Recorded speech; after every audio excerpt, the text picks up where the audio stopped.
मेरा नाम सहर हाशमी है और मैं दिल्ली में रहती हूँ। मैं एक फ़ैशन स्टाइलिस्ट हूँ, NIFT दिल्ली से पढ़ी हुई। और मुझे बचपन से मॉडलिंग का भी काफ़ी शौक है। मैं आर्टिस्ट भी हूँ।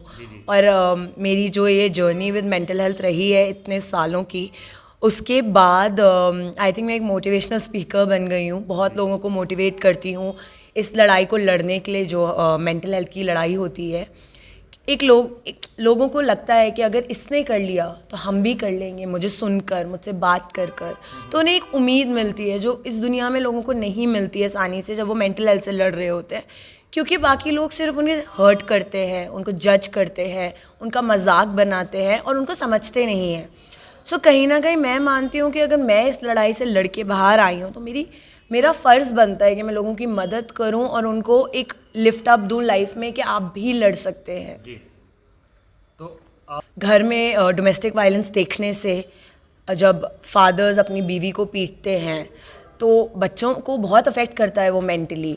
और चाइल्ड ट्रॉमा हो सकता है, अलग अलग चीज़ों का, सेक्सुअल हैरेसमेंट्स हो सकते हैं, और स्कूल कॉलेजेस का जो स्ट्रेस होता है पढ़ाई का वो हो सकता है। सही टाइप के लोग ना मिलना जो उनको जज कर रहे हैं या उनको बुरा भला बोल रहे हैं, उनको नीचे गिराने की कोशिश कर रहे हैं। लाइफ में जो एक करियर को लेकर क्या बोलते हैं वो होता है ना, कंपटीशन, उससे हो सकता है। बहुत सारे रीजंस हैं। जी जी। तो मेरा मानना है, जैसे मैंने अपनी जर्नी में सबसे पहले एक सपोर्ट सिस्टम होना चाहिए जो लोगों के साथ खड़ा रहे, ऐसे लोगों के साथ जिनको मेंटल हेल्थ इश्यूज़ है।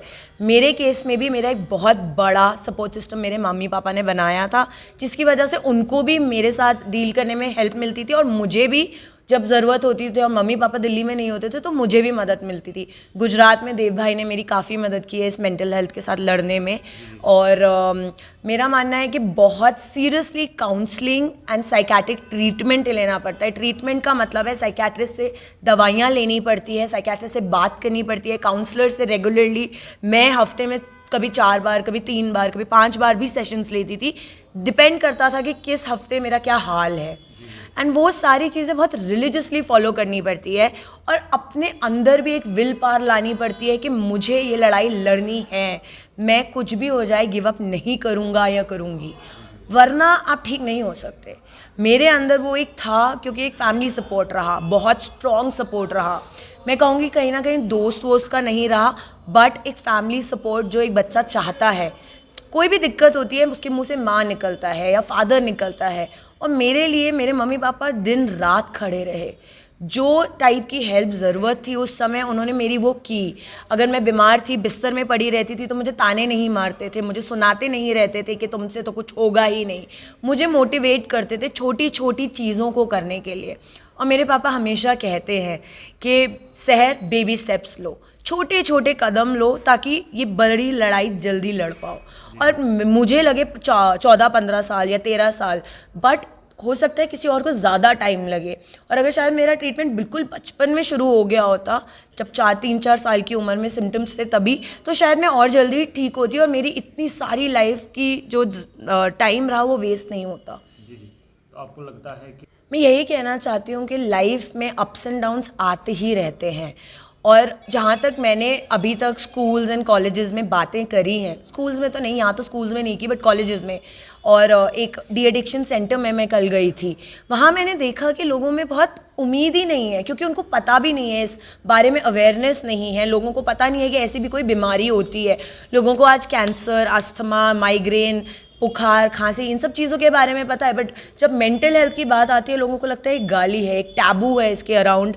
एक स्टिग्मा बना के रखा है अपने दिमागों में कि भाई ये तो ठीक ही नहीं हो सकता, ये तो पागल है, ये तो इसमें तो भूत आ गया है। ऐसी चीज़ें लोग बोलते हैं। अब जब लोग इतना सोचेंगे तो कैसे ठीक होंगे। तो मेरा काम है इस जर्नी पे निकल के, जो मैं दिल्ली से निकली हूँ, अभी तक मैं ऑलमोस्ट 1080 किलोमीटर्स बाइक चला चुकी हूँ। और पूरा रास्ता मैंने खुद चलाई है, मैंने किसी को अपनी बाइक नहीं दी, चाहे मैं थक भी गई। मैं इसीलिए ही ये बाइक चलाकर दिल्ली से आई हूँ, ताकि मैं लोगों को समझ दे पाऊँ इस बारे में, इस टॉपिक के बारे में जो कोई बात नहीं करता। और इस बारे में छुपाने की बात नहीं है, ये भी एक नॉर्मल बीमारी है जैसे कि बाकी बीमारियां होती हैं। आपने अपना ट्रक मैंने 20 अप्रैल को शुरू किया था दिल्ली से, और मैं यहाँ पे तो शायद सिर्फ कुपवाड़ा जा रही हूँ और मैं अनंतनाग गई थी। मैं जम्मू में मैं प्रोग्राम करने गई थी बट जम्मू में नहीं हो पाया, कैंसिल हो गया था। श्रीनगर में मैंने किया 2 जगह और आज मैं अभी जा रही हूँ एक और जगह करने। और तो मुझे नहीं लगता मैं कहीं जा रही हूँ ऐसे, बट मैं जितना हो सके बिकॉज मीडिया में आऊँगी मैं या फिर मैं अपने इंस्टाग्राम पे कंटिन्यूसली चीज़ें डाल रही हूँ तो अवेयरनेस तो फैल ही रही है। और मैं अगर इस पूरी ट्रिप में अगर मैं 3-4 हज़ार लोगों से भी बात कर पाऊँ या अपनी बात पहुँचा पाऊँ तो वो आगे भी तो पहुँचाएंगे। अगर उनको लगेगा कि यार ये लड़की सही बोल रही है, बाइक पे तो निकली है बट ये बात भी बहुत सही कर रही है। मुझे याद है मैं कल अनंतनाग से निकली थी, एक पेट्रोल पंप पे मैं बस बाइक में पेट्रोल भराने रुकी और वहाँ के ओनर आ गए और उन्होंने मुझे पानी ऑफ़र किया। उन्होंने देखा जब लड़की बाइक चला रही है, वो बहुत शॉक थे। उन्होंने बोला मेरा भी स्कूल यहीं पीछे है, आप प्लीज़ आइएगा। तो मैंने उन्हें बोला कि अभी तो सर स्केड्यूल थोड़ा टाइट चल रहा है और बहुत प्लान्ड है, पहले से 1.5-2 महीने से प्लान्ड है, तो एकदम से मैं नहीं कर सकती, पर मैं ज़रूर दोबारा आकर बात करना चाहूँगी।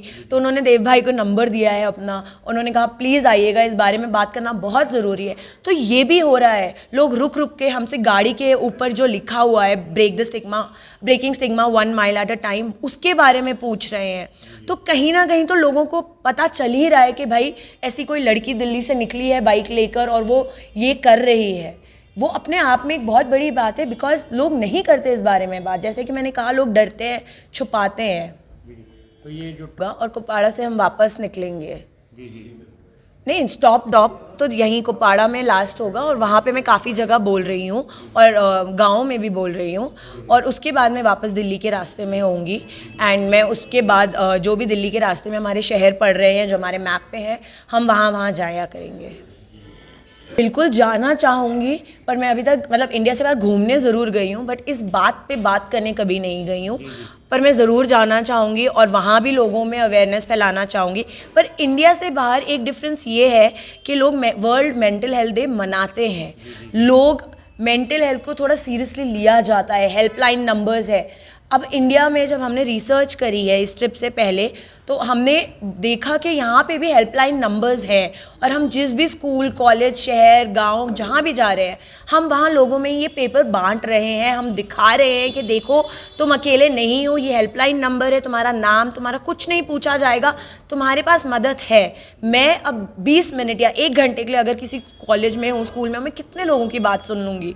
तो इसलिए मैं ये पेपर भी दिए जा रहे हैं हम लोग, ताकि उसकी हेल्प भी रहे उनको समझ हो कि यार ये नंबर्स हैं हमारे पास, दीदी नहीं है तब भी हम इन पे बात करके अपने सॉल्यूशंस ले सकते हैं, या अगर काउंसलर्स की ज़रूरत है, जो भी ज़रूरत है उन हेल्पलाइन नंबर्स में वो सब अवेलेबल है।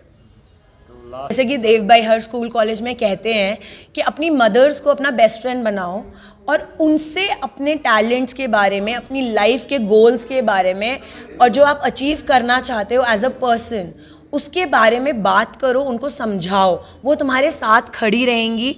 और गिव अप मत करो, अपनी हक की लड़ाई खुद ही लड़नी पड़ती है। At the end of day कोई भी आपके लिए नहीं लड़ सकता, विल पावर आपके अंदर होना चाहिए। मैं अपनी मम्मी को सिर्फ इतना बोल रही थी कि मुझे कश्मीर जाना है, मेरी मम्मी ने मेरी मदद करी, मुझे मोटिवेट करा और ये पूरी ट्रिप मेरी जर्नी प्लान करने में मेरी जो हो सके, जितनी हो सके मदद करी, रात रात जग कर करी। तो अपनी माँ से अगर आप रिश्ता ठीक कर लोगे तो आपकी आधी लड़ाई तो वैसे ही लड़ लोगे, क्योंकि एटलीस्ट एक जन तो होगा जो आपके साथ खड़ा होगा। अगर बाकी 10 लोग ना भी बोल रहे तो माँ तो खड़ी है तुम्हारी। तो अपने हक की लड़ाई आप खुद लड़ो और गिव अप मत करो, जब तक ज़रूरत है लड़ते रहो।